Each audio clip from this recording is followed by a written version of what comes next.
si Lisa Makuha Elizalde na nag-aanyaya sa inyong samahan kami at ang aming mga espesyal na panauhin para sa kalahating oras ng masayang kwentuhan sa aming programang Art to Art, kung saan ang usapang sining at kultura ay para sa lahat. Huwag kaliligtaan, tuwing linggo, alas 3:30 ng hapon, dito lamang sa DZRH Radio, DZRH TV, at via online streaming. Ngayong ika-87 taon ng kauna-unahan, DZRH. Tayo ay iisa. Ikaw, kayo, tayo. Iisa ang radyo. Tayo ay iisa. Iisa ang nag-uugnay, iisang radyo ang pinakikinggan. Tayo ay magkaisa dahil tayo ay Pilipino. DZRH 87 tayo. Saan ka man sa mundo, tayo iisa. Tayo Pilipino. Serbisyong tapat sa iyo, DZRH.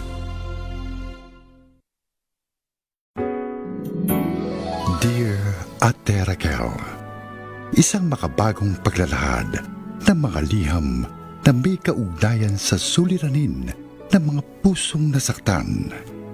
Dear Ate Raquel, tatalakay sa inyong liham upang kahit papano maibsan ang hinaing ng pusong sawi.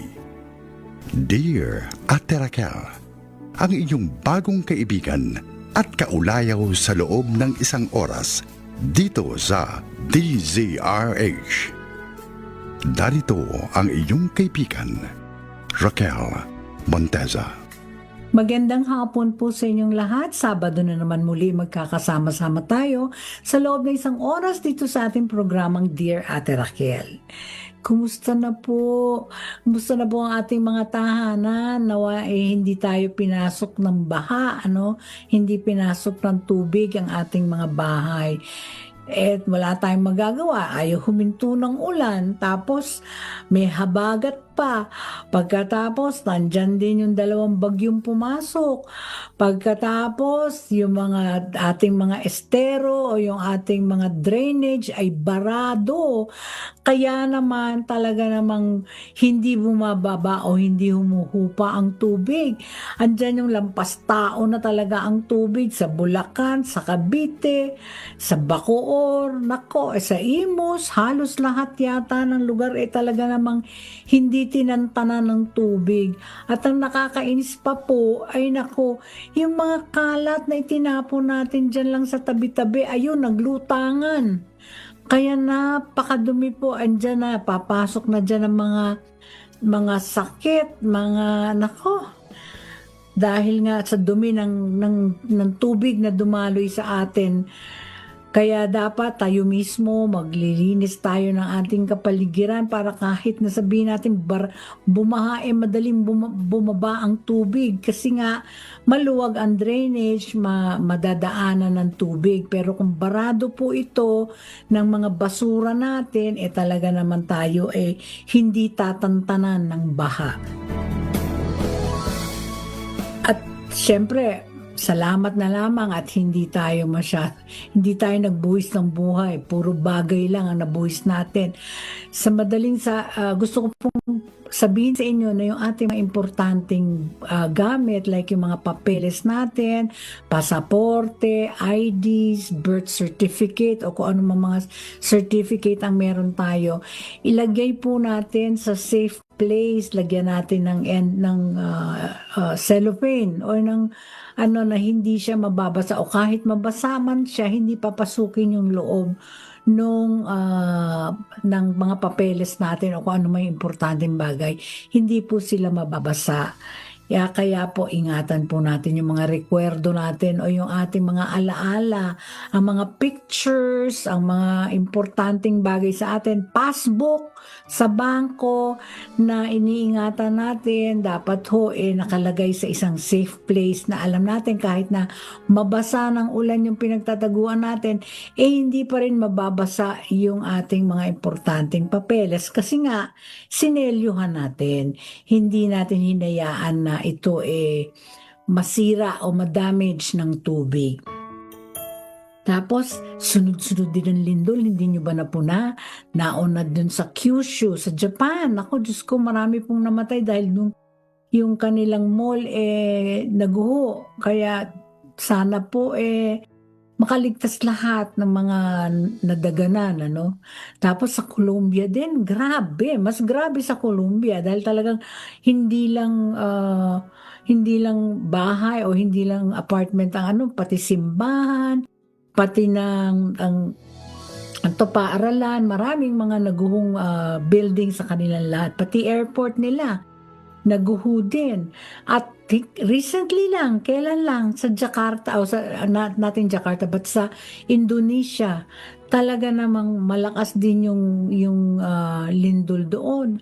At kahit dito rin sa atin, nakakaramdam tayo ng manakanakang paglindol. Lalo na naman sa Mindanao, sa Sarangani, sunod-sunod din ang lindol dyan. Kaya po dapat magdasal po tayo. Andyan pa rin yung Mount Etna. Diyos ko, talaga namang nagpapaano na naman ng mga lava niya, ng mga lahar. Yan ho, sa Sicily. Kaya, dasal po tayo at lagi tayo magsasabi ng Lord, have mercy on us all. At syempre, dahil buwan ng wika ngayon, maraming paligsahan ang nangyayari tuwing sumasapit ang buwan ng Agosto. Halimbawa, ito yung mga patimpalak ng pagtula, pagkanta, pagsasayaw, pagsusulat ng mga sanaysay sa wikang Pilipino. Karaniwang ipinagdiriwang ito kapag birthday o kaarawan ng ating dating Pangulo na si Manuel L. Quezon, ang ama ng wika, na ang kanyang kaarawan ay nangyari noong Agosto 19 or August 19, di po ba? Siya kasi ang ama ng wikang Pilipino o wikang pambansa. At tuwing dumarating ang buwan ng wika, nako, naaalala ko nga nung araw ang mga programa dito, no?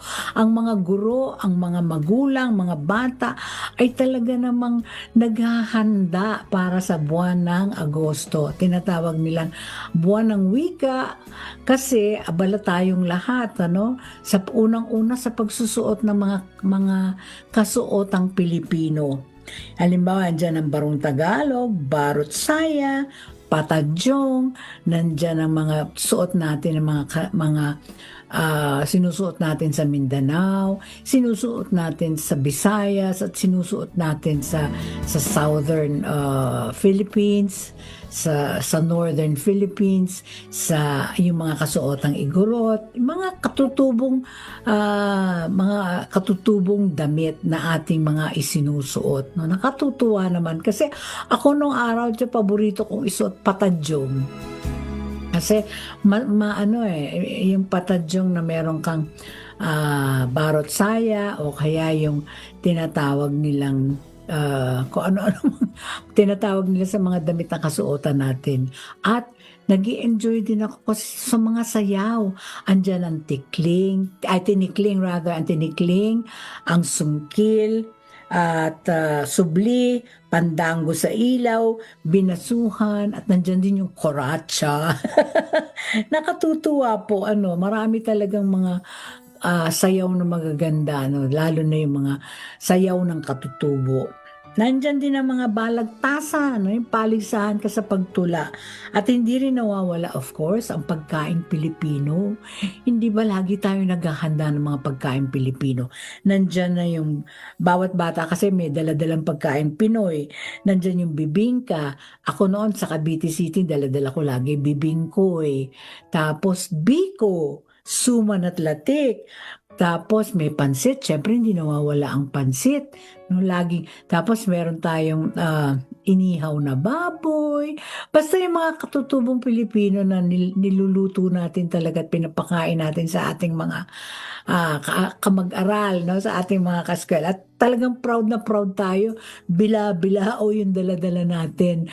Bawat section, no, may mga dala-dalang pagkain. Nakatutuwa naman po. Ako isa sa mga natutuwa nun.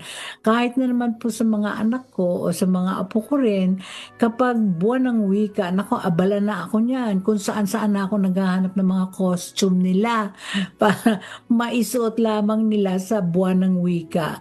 Kasi nga gusto ko, special sila, di ba? Lahat naman yata tayong mga magulang, gusto natin maging special ang ating mga anak. Pero syempre, gusto kong pag-usapan natin ngayon ang wika sa ibang paraan. Sa ngayong hapong ito, hindi bilang asignatura, kundi bilang tahanan. Kasi ang wika po ay hindi lamang paraan ng pakikipag-usap.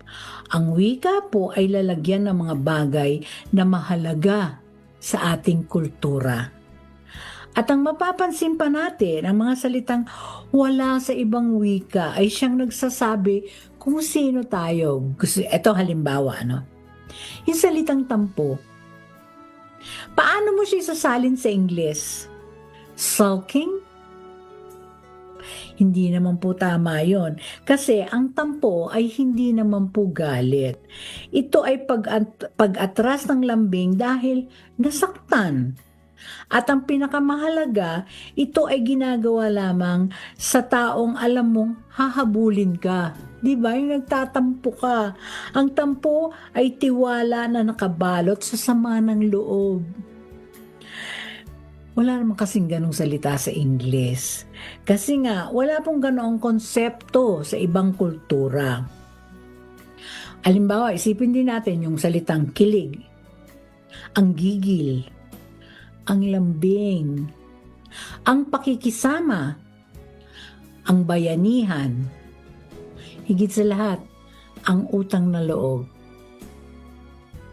Ang bawat isa po sa mga salitang yan ay isang bahagi ng ating puso na kailangan nating pangalanan dahil totoo ito sa atin. Kaya po kapag nawawala ang wika, hindi lang po salita ang nawawala. Nawawala rin ang mga konseptong dala nito. At madalas, kasama nito ang koneksyon ng mga taong nagsasalita noon. Alam niyo, marami akong mga kakilalang banyaga.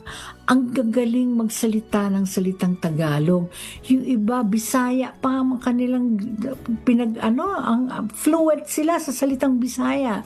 At meron pa dyan na fluent sa Kapampangan, fluent sa Ilocano, at ito ay foreigner. Ito ay hindi likas na Pilipino at wala silang dugong Pinoy sa katawan nila. Pero pinag-aralan nila ang salitang Tagalog, ang salitang Pilipino, ang salitang Ilocano, Kapampangan, Bicolano, Waray-Waray, Cebuano, Chabacano. So lahat ng at ang mga salitang katutubo, alam nila. So bakit tayong mga Pinoy, hindi natin alam yung sarili nating wika? Ay nako, sabi nga ni Dr. Jose Rizal, ang hindi raw marunong magmahal sa sariling wika ay higit pa ang amoy sa malansa at mabahong isda. Tayo ba ay mabahong isda? Of course not. English sila. Siyempre hindi, di ba? Ay nako, umpisa na po natin ang pagbasa sa ating unang sulat o liham sa araw na ito. Mahal kong Ate Raquel, Edita po ang aking pangalan. 52 taong gulang. Sumusulat po ako sa inyo mula po sa Milan, Italy. Wow! 20 taon na po ako rito. Dumating po ako noong taong 2006 bilang caregiver at dinala ko po ang aking 2 anak noong taong 2010 nang magkaroon na po ako ng papel. 6 at 8 taong gulang po sila noon. Ang aking pong asawa ay maaga pong namatay kaya po ako na lamang mag-isa ang tumangkilik sa aking mga anak. Ngayon po, may edad na po sila. Si Christine po ay 26 years old. Nagtatrabaho sa isang opisina rito. At ang akin naman pong si Paulo ay 24 years old na nag-aaral pa ng masters. Mabubuti pong bata ang mga anak ko, Ate Raquel, at wala naman po akong may rireklamo sa kanila. Kaya lamang po, may nararamdaman po ako na matagal ko nang gustong ilabas at hindi ko lamang po masabi kahit kanino dito sa Milan kasi nga po baka isipin nila na wala akong utang na loob sa buhay na ibinigay nila sa amin sa bansang ito. Hindi na po kasi nagsasalita ng Tagalog ang mga anak ko. Alam ko naman pong naiintindihan nila ng kaunti ang mga sinasabi ko dahil kapag kinakausap ko po sila, nararamdaman ko pong alam naman nila ang ibig kong sabihin. Kaya lang, tuwing sumasagot po sila sa akin, sa salitang Italiano. Minsan, Ingles kapag mabilis ang usapan. Sa una po, hindi ko masyadong pinansin yun, Ate Raquel. Natural lamang po ang sabi ko dahil doon na nga lumaki, o dito na nga lumaki ang mga anak ko at dito na rin sila nag-aral sa Milan. Pero may nangyari po kasi nung nakaraang taon, nagkasakit po ako. Hindi naman po malubha, pero na-ospital ako ng 1 linggo. At nandun po sa tabi ng kama ko ang aking si Christine, na siya naman talagang nakatutok na nag-aalaga sa akin. Ate, gusto ko po sanang sabihin sa kanya noon ang mga bagay na sinasabi ng isang ina para sa kanyang anak.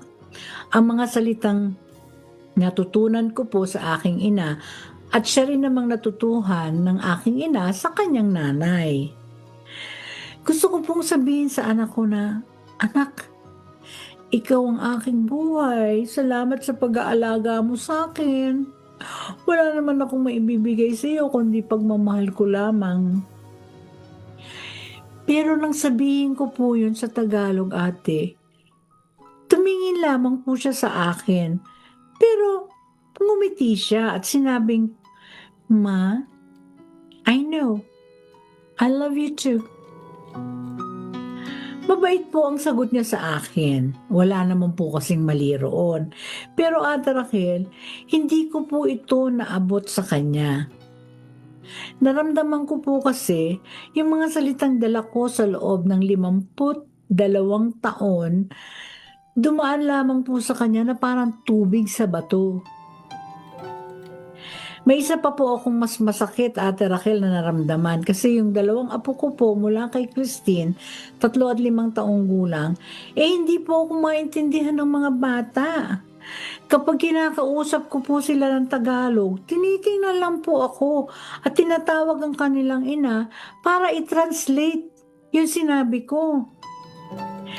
Kailangan ko po pong magpa-translate mula Tagalog at gawing Italian para makausap ko ang sarili kong apo.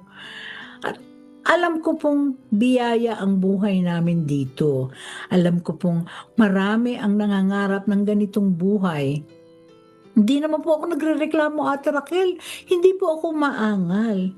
Ngunit minsan po, kapag mag-isa na ako sa gabi, naiisip ko, dinala ko po sila rito para bigyan sila ng magandang kinabukasan. At nabigyan ko naman po sila, pero hindi ko po naisip noon na may kapalit pala ito. Nabigyan ko po sila ng magandang kinabukasan, pero parang naiwan ko po ang aking sarili sa nakaraan at hindi na po nila ako maabot doon. Ate Raquel, salamat po sa pagbasa ninyo sa aking liham. Nawa kahit papano, mabigyan po ninyo ako ng payo kung ano ba dapat kong gawin. Gumagalang po, Edita Ramos ng Milan, Italy. Balikan ka namin, Milan. Balikan ka namin, Edita, makalipas ang ilang commercials. We'll be back. May isang kaibigan.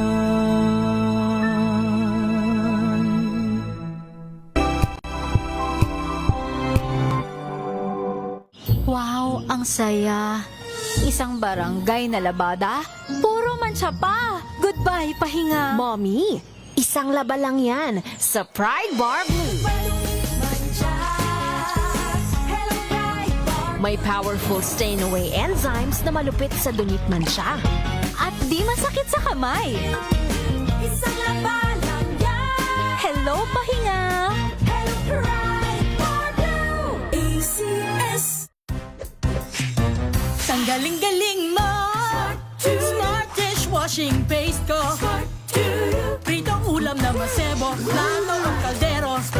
Tanggaling for everyday. Ganyan pag smart ang dishwashing paste. May double tanggaling formula. Tanggal ang sebo, tanggal ang bakterya. Pahit para walang bahid, linis fantastic sa metal at plastic. Number 1 ko to.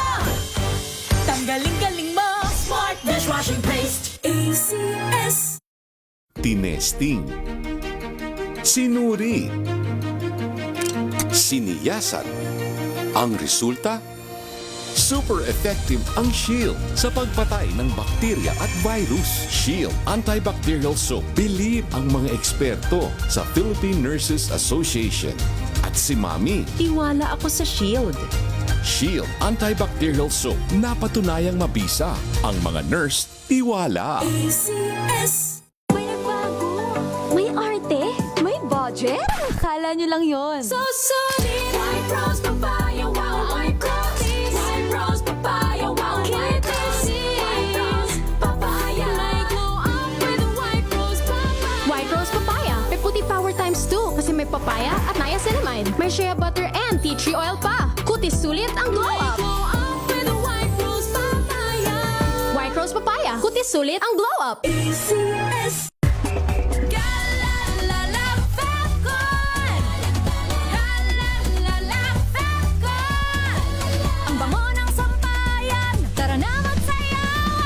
Calefacton. Amoy nakaka-joyful. Kiara, I'm Stephanie Adanza, 48 years old, and I'm working as a Member of Parliament Support Advisor here in Wellington, New Zealand. I'm very happy that a friend recommended MX3 to me. When I opened the box of MX3 and it said, the best decision of your life, wala nang doubt. I get to be part of a product that has a role in the good news, the Great Commission. MX3, dito ako bilib. Mahalagang paalala, ang MX3 capsule ay hindi gamot at hindi dapat gamiting panggamot sa anumang uri ng sakit.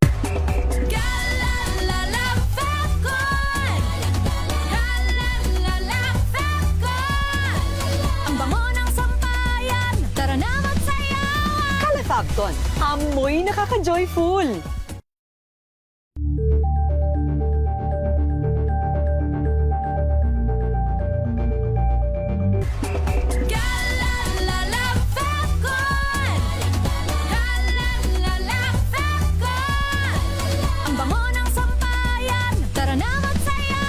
Calefacton. Amoy nakaka-joyful.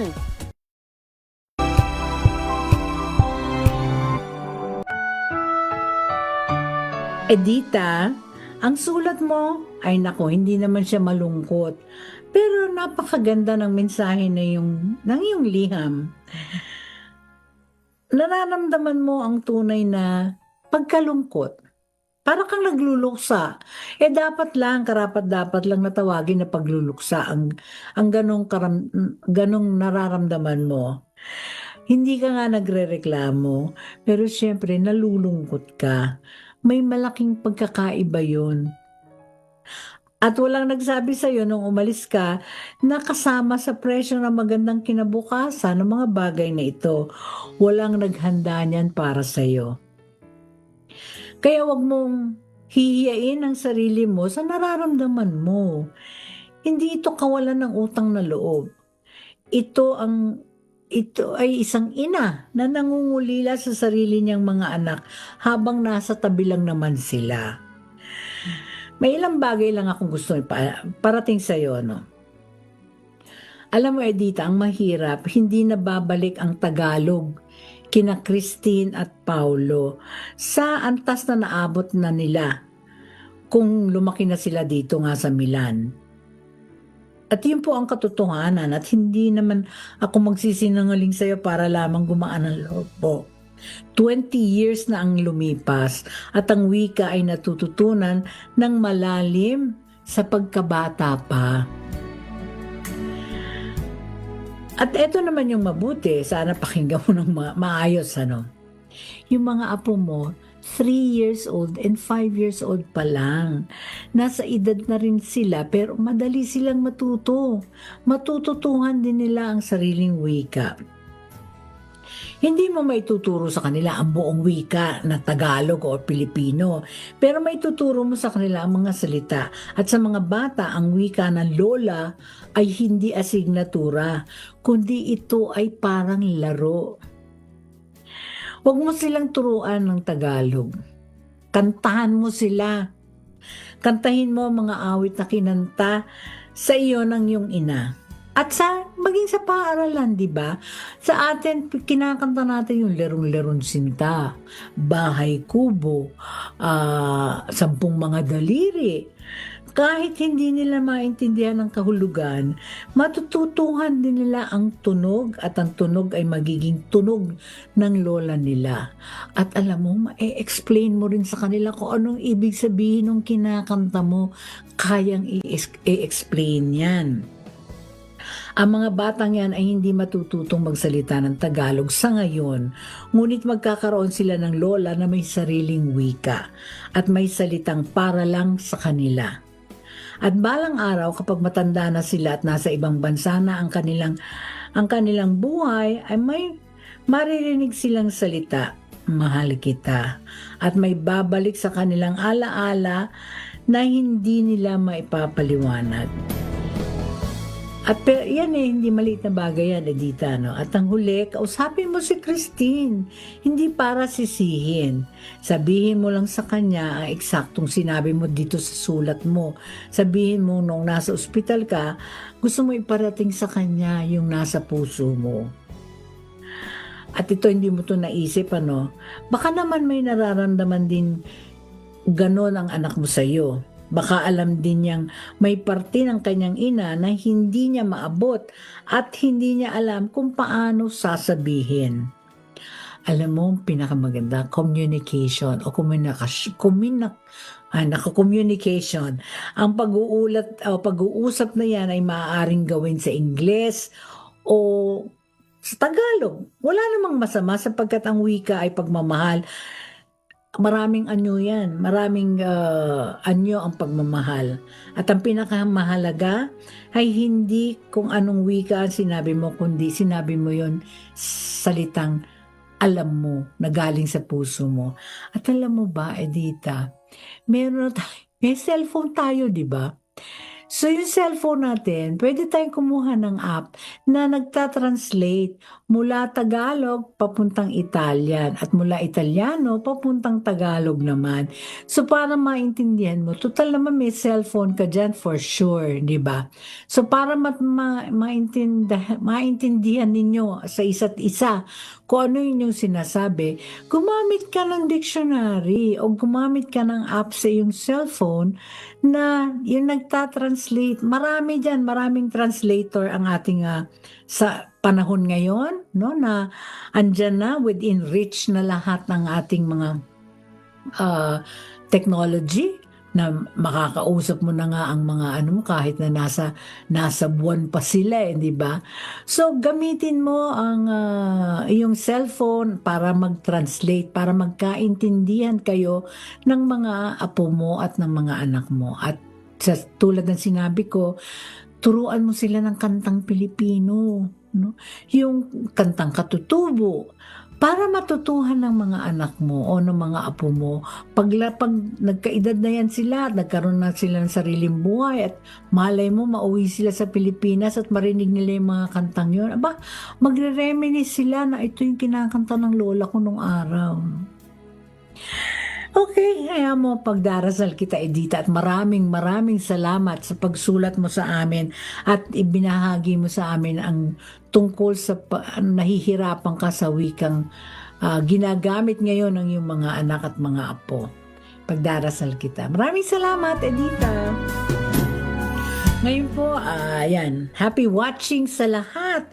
Hello kina Maria Cristina Warde Andrade, Mirna Aquino, Cristina Sumagi Alarcon, Dionisio F.S.R., Saturnino Lao ay Senior, Fe Armamento, Summer Julie, Dinya Asuncion Herman, James Anthony Neal, Lulu Harabes Tapleras, Edilberta Sabanal Roa, Tristan Wyatt V. Gulay, Arnold Duco, Ruby at Neil Tamayo, Ivy Gutierrez, Santos Dorina, Lina Larcon, Ramon Abadillo, Will Mackenzie Olalia, Nora Villapando, Redemsor Escobel, Angelo Redaha, Annalyn Baulita at Emma Fernandez. Alam niyo ba, eto na, alam niyo ba na hindi naman laging Agosto pinagdiriwang ang buwan ng wika? Noong una kasi, ito ay linggo ng wika pa lamang, isang linggo at ipinagdiriwang sa ibang buwan, malapit sa kaarawan ni Francisco Balagtas, ang dakilang makatang Pilipino. Pero kalaunan inilipat ito sa buwan ng Agosto na pinalawig mula sa isang linggo tungo sa buong buwan. Dahil naisip ng ating pamahalaan na hindi sapat ang 7 araw para sa isang bagay na sentro ng ating pagkakakilanlan. Ngunit ang mas nais ko ibahagi ngayon ay hindi ang petsa, kundi ang isang bagay tungkol sa ating wika na madalas hindi napapansin. Sa wikang Filipino po, marami tayong salita para sa pagmamahal. Hindi lang po isa. Andyan yung mahal kita, iniibig kita. Andyan din yung sinisinta kita. Meron ding irog, may giliw, lambing. At bawat isa po sa mga ito ay may sariling kulay, sariling bigat, sariling panahon kung kailan angkop gamitin. At may isa pa pong bagay, sa ating wika, ang pagmamahal ay may kasamang paggalang na nakatanim mismo sa gramatika o sa grammar. Ang po at opo, ho o ho, ang pagtawag ng kuya, ate, tito, tita, lolo, lola, kahit hindi naman nating kadugo. Sa ibang wika po, kailangan mong magpasya kung magiging magalang ka. Sa atin po, nakabaon na ito sa mismong pananalita natin. Hindi mo maiiwasan. Yan po ang sinasabi ng ating wika tungkol sa ating bilang bayan, na ito ay bayang nagbibigay halaga sa relasyon, sa paggalang, sa pagkilala kung sino ang nasa harap natin. Ang paggalang. Kaya po sa buwan ng wika na ito, hindi ko po kayo hihikayati na magsalita ng Pilipino o ng Tagalog o kahit ano paman. Alam ko pong halo-halo na ang ating pananalita at hindi naman po masama yan kasi talagang kolokyal na di ba?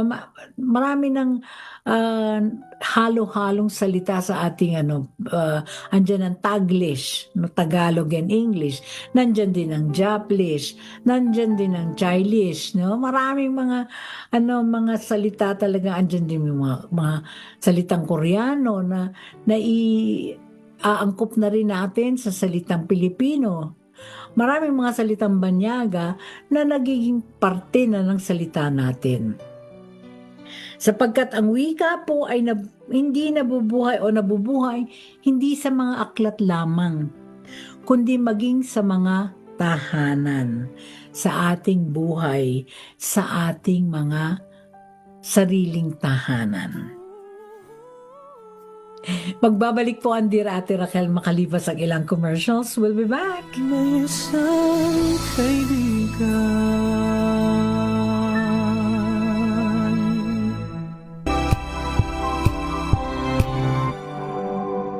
Hello, Washi! Laundry day na naman! Yay! Anong meron? Mancha ng chocolate, putik, may libag pa! Kaya natin yan! With Pride Washing Machine Detergent, may triple stain away formula. Tanggal ang makapit, madikit at malupit na dumikmantsa. Kaya easy-easy ang labada. Mula noon hanggang ngayon. All you need is pride. All you need is pride. ACS. Maulan man, no worries na amoy kulog ang damit. Charm Fabcon. Bangong kumakabloom. Tanggal amoy kulog sa bango ng charm. Kaya gamit ko, Charm Fabcon with Bloom Fresh technology. Kills 99.9% of kulob-causing bacteria. May aroma burst pa of thousands of flowers and berries. Ang sampay sa loob, no amoy kulob. Bangong kumakabloom sa charm. Charm Fabcon. ACS. Wow, ang saya. Isang barangay na labada, puro mancha pa. Goodbye, pahinga. Mommy, isang laba lang yan sa Pride Bar Blue. May powerful stain-away enzymes na malupit sa dumit mancha. At di masakit sa kamay. Isang laba lang yan. Hello, pahinga. Hello, Pride Bar Blue. ACS. Sa lahat ng bagay, simula pa lang, siguraduhing max protection na.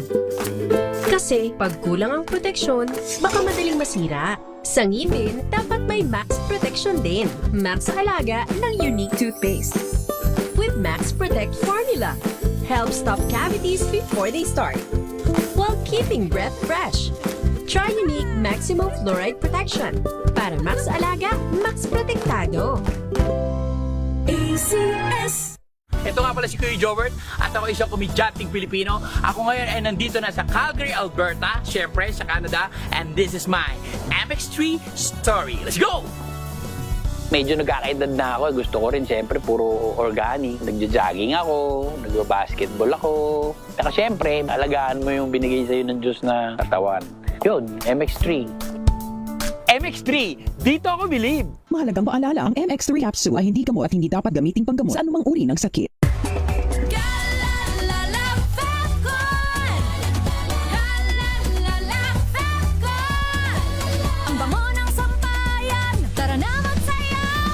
Fabcon, amoy nakaka-joyful.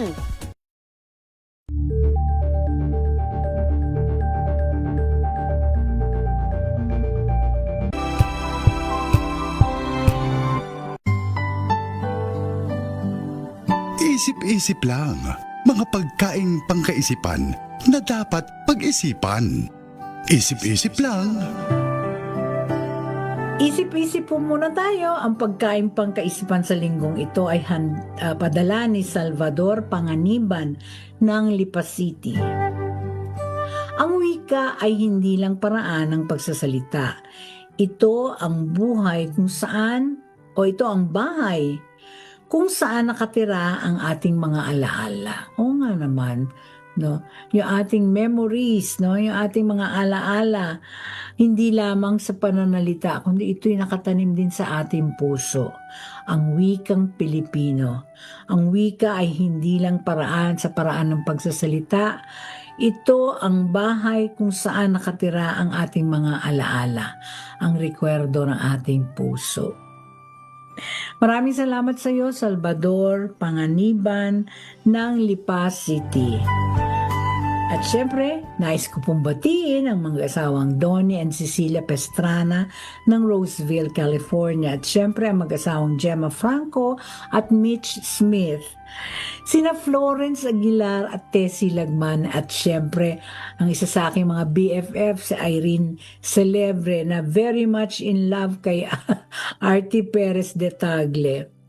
Hello din kay Arlene Sago ng Tokyo, Japan, at of course pinababati niya ang kanyang dear Okasan na si Lucy Sago ng Navotas City. Happy listening din kay Tina Salcedo at kay Eva Bibar. Ano, kumusta na kayo? Balita ko nagkaroon daw ng resort dyan sa Bacoor dahil sa tubig baha. Talaga naman. Marami ang binaha sa atin at nawa matigil na yan, makagawa na talaga tayo ng totoong flood control, no? Nawa itong ating gobyerno magawa na yan, ano? Anyway, Gusto ko rin batiin si Ginang Leticia Ramos Gomez ng Barangay Bantog, Hacienda Luisita, Tarlac City. Maligayang buwan po ng wika sa lahat ng ating mga tagapakinig, lalo na po sa ating mga kababayan sa ibang bansa na nagsisikap panatilihin ang wikang Filipino sa kanilang mga tahanan. Ipagpatuloy po natin ito. Mas mahalaga po yan kaysa sa inaakala ninyo. Alam niyo ba yung mga mga Chinese? Alam niyo pag nasa ibang bansa, hindi sila nag-i-English. Chinese ang gamit nilang salita. Kaya naman yung mga bata, fluent na sa English, fluent pa sa sarili nilang wika. Ganon din ang mga Meksikano, ang mga Latino, no? Magaling sila na hindi nila nakakalimutan yung kanilang sariling wika. Ang mga bata, talagang makikita mo na nagsasalita sila ng mga Latin o ng Spanish. Pero sa atin, yung mga Pinoy natin, ako, kausapin mo ng Tagalog, hindi ka maintindihan, nakatingin lang sa'yo. Kasi nga, hindi natin naturuan. Hindi tayo nagsasalita ng English, ng Tagalog sa bahay. Kasi nga, natatakot tayo na baka naman yung dila nila bumaluktot. Hindi po totoo yan. Kasi paglabas nila ng bahay, iba na yung lingwaheng gamit nila Ay nako. Basahin na po natin ang ating second letter of the day. Dear Ate Raquel, Fernando po ang aking pangalan. 61 years old, retiradong bangkero po ako na taga Quezon City. Sumulat po ako hindi para humingi ng payo, kundi siguro po para may makapagsabi sa akin kung may magagawa pa ako. Noong kasing dekada 90 po, nang maliliit pa ang 3 kong mga anak, gumawa po ako ng isang desisyon na inakala ko noon na para sa kanilang kabutihan. Ipinagbawal ko po ang Tagalog sa loob ng bahay namin. English lamang po sa pagkainan, sa sala, sa pag-uusap namin. Kasi po, ang paniniwala ko po noon ay simple. Ang mga batang magaling mag-Ingles ay siyang uuna o mauuna sa buhay. Nakikita ko po kasi yun sa bangko. Ang mga napopromote ay yung mga tiwalang magsalita ng Ingles sa harap ng mga banyaga. Ayoko pong maranasan ng mga anak ko ang naranasan ko. Nahiya po ako noong bata ako sa aking punto o sa aking punto. Tinawanan po ako sa unang trabaho ko. Kaya naman po naging stricto ako. Kapag nagtatagalog ang isa sa kanila sa hapagkainan, itinatama ko po kaagad.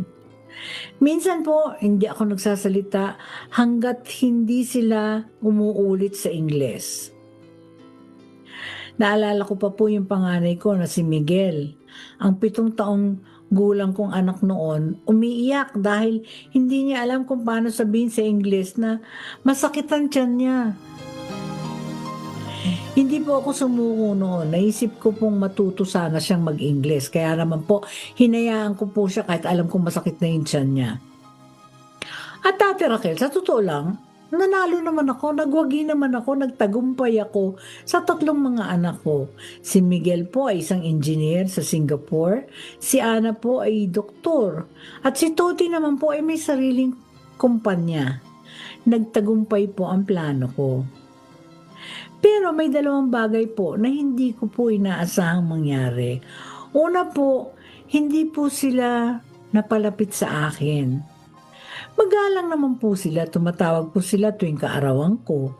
Nagpapadala po sila ng pera kahit hindi naman ako humihingi. Pero hindi po sila nagkukwento. Hindi po ako tinatawagan kapag may problema sila. Nalalaman ko na lamang po ang mga bagay na yon pag natapos na. Pangalawa po, Ate Raquel, ito yung medyo nakakasakit ng damdamin. Buhay pa po ang aking ina, 88 years old, nakatira sa amin. Hindi po siya marunong mag-Ingles. Wala po talaga kahit kaunti. Ang mga apo niya, ang mga anak ko, ay hindi po siya kayang kausapin ng maayos. Kapag dumadalaw sila, umuupo po sila sa tabi niya, hinahawakan ng kamay niya at ngumingiti. Hanggang ganun lang po, iyon lamang po ginagawa ng mga bata. 88 taong gulang na po ang nanay ko. Naghihintay po siyang magkwento sa kanya ang kanyang mga apo bago siya mawala. At hindi po nila kaya dahil sa akin. Ate, hindi lamang po ito tungkol sa wika. Naisip ko po ngayon na ganoon din po ako sa lahat. Hindi po ako nagtatanong sa kanila noon. Nag-uutos lang po ako. Hindi po sila pwedeng sumagot. Ang tingin ko po noon, yun ay pagiging mabuting ama, ang maging matatag at malinaw. 6 na taon pong patay na ang aking asawa. Siya po ang tulay namin. Nang mawala siya, nakita ko pong wala pala akong sariling tulay. 61 taong gulang na po ako. Sa palagay mo ba, Ate Raquel, huli na po ang lahat para sa akin? Hanggang dito na lamang po gumagalang Fernando Cruz ng Quezon City. Balikan ka namin, Fernando, ha? Makalipas ang ilang commercials. We'll be back! May isang kaibigan.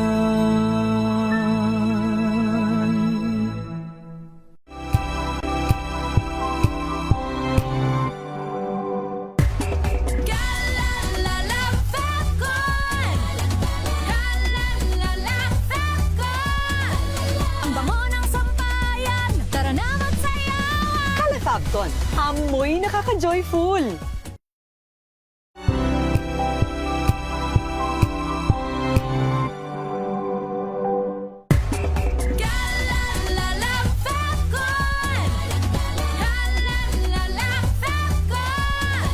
Ang bango ng sampayan, tara na magsayawan. Calefabcon, amoy nakaka-joyful.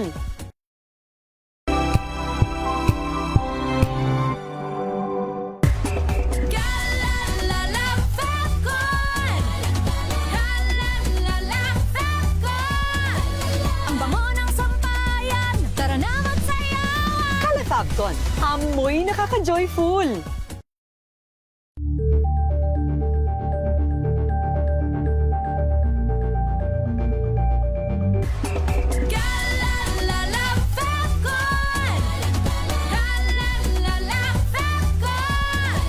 Ang bango ng sampayan, tara na magsayawan. Calefabcon, amoy nakaka-joyful.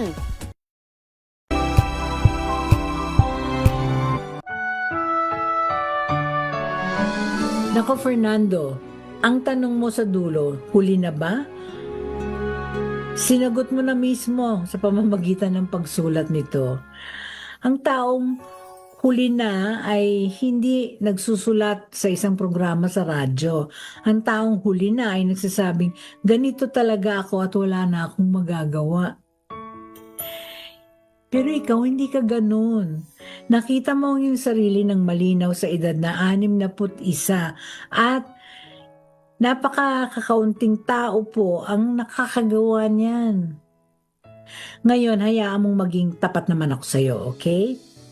Alam mo, Fernando, hindi ko babawasan ang bigat ng nangyari. Ang pag-iyak ng iyong anak na 7 taong gulang dahil hindi niya masabi na masakit ang tiyan niya.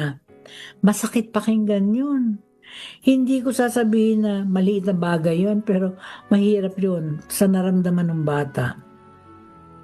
Hindi ko rin sasabihin masamang tao ka. Ang totoo, malinaw sa iyong sulat kung saan nanggaling yon at sa isang batang tinawanan dahil sa kanyang punto na nangako sa sarili na hindi na mararanasan to ng mga anak niya. Ang takot ninyo ay tunay at paraan lang ang mali. Okay. Alam na, alala ko tuloy yung anak ko. Kasi meron silang subject na bawal magsalita ng Tagalog kasi English yung subject nila.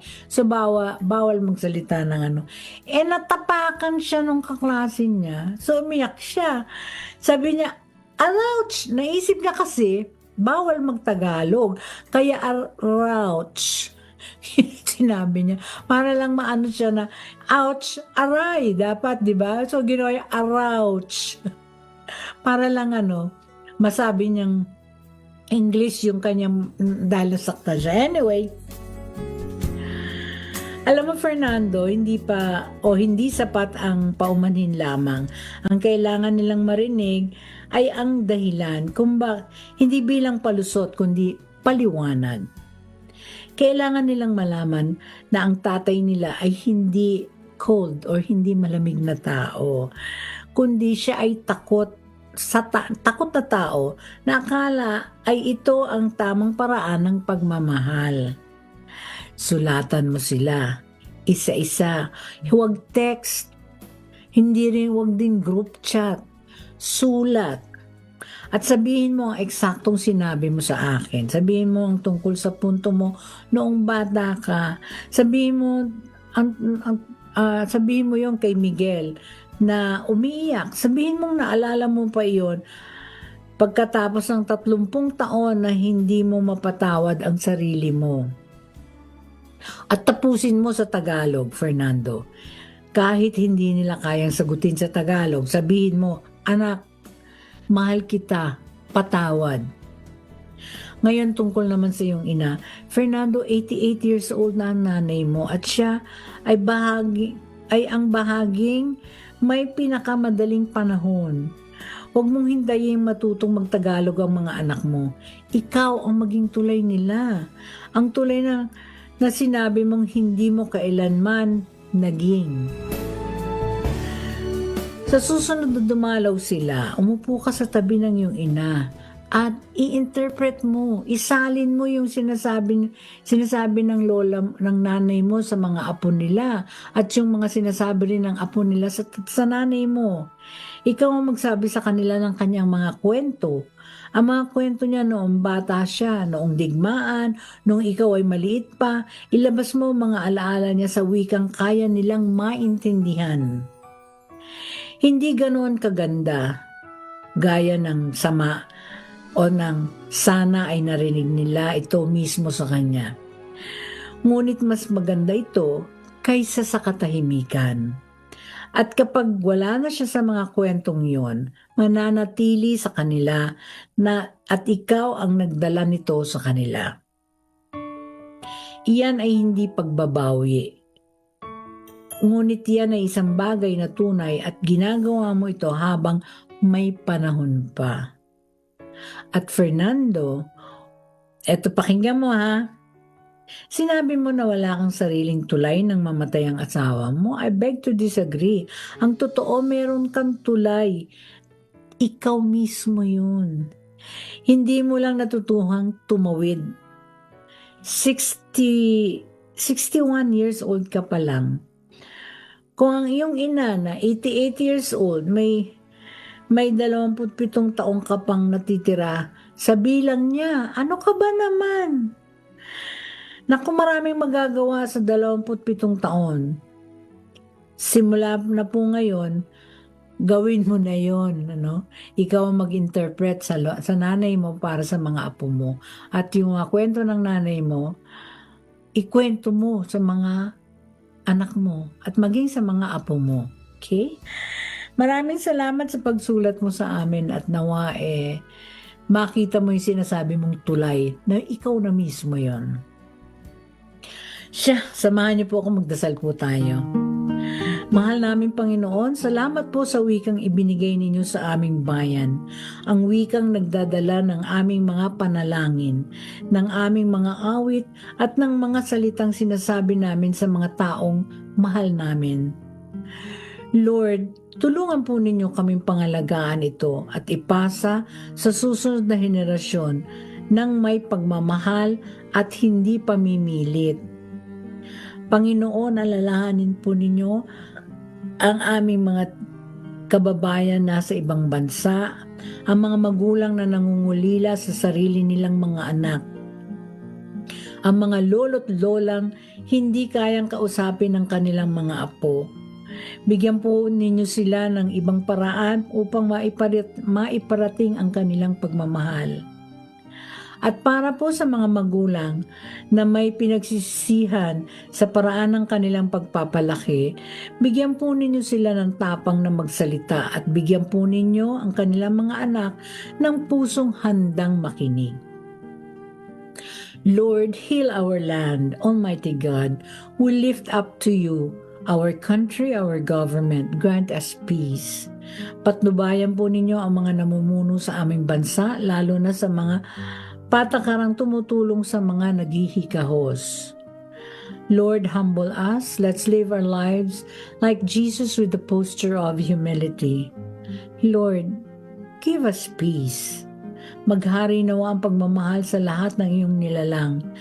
Taus-pusong pasasalamat at papuri ang sumayo, Panginoong Diyos, sa pangalan ni Jesus na aming tagapagligtas. Amen. Ay naku, tapos na po. Maraming salamat po sa pagsama ninyo dito sa amin sa Dear Ate Raquel. Naway nakapagbigay aral po ang mga liham na binasa natin sa araw na ito. Paalala po, magkwento po kayo sa amin. Padala po ninyo dito sa atin sa Dear Ate Raquel at babasahin po natin ang inyong liham. At kung kayo rin po ay merong food for thoughts, padala din po ninyo dito sa atin sa Dear Ate Raquel at gmail.com. Samahan po ninyo ako sa susunod na Sabado. Of course, nais ko pong pasalamatan ang nakasama natin ngayong araw na ito sa ating studio. Of course naman, ang mag-amang Eric Lucero at Andre Lucero. Maraming salamat sa inyong mag-ama. And of course, sa ating mga technician, unang-una na si Melvin Donato, Ray Taladro, and Het Del Moro. And of course, sa RHTV naman, si Arnel Tatel, EJ Ayalde, Mark Quebral at Aljon Besumbre. Ako po ang inyong kaibigan Raquel Montesa na nagpapasalamat sa inyong pagsubaybay sa ating programa. Naway maging mabuti po tayo sa ating kapwa. Let's be kind to one another because kindness is a measure of our humanity. And let us do something nice to the people that we meet each day because it is such a good feeling being a blessing to others. Kapayapaan po sa puso, lakas sa araw-araw at pananalig sa plano ng Diyos ang aking pong hangad sa ating lahat. Higit po sa inyo na ating tagapakinig. Isa pong mapagpalang hapon sa inyong lahat. Bye! Sa mga gustong maibsan ng kahit kaunti ang mga hinanakit sa pag-ibig, sumulat lamang dito sa Dear Ate Raquel, DZRH, Star City, CCP Complex, Ross Boulevard, Pasay City. Hanggang sa susunod na Sabado, maraming salamat po sa inyong pakikinig. Aking kaibigan, kahit na kailanman, laging may bukas na iyong magigisnan. Huwag iisipin, mag-iisa ka lang. Naririto ako at matatagpuan na isang kaibigan.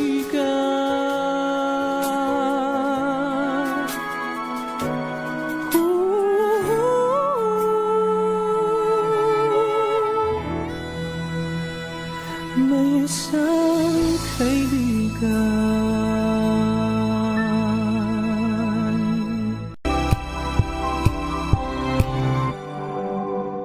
Wow, ang saya. Isang barangay na labada, puro mancha pa.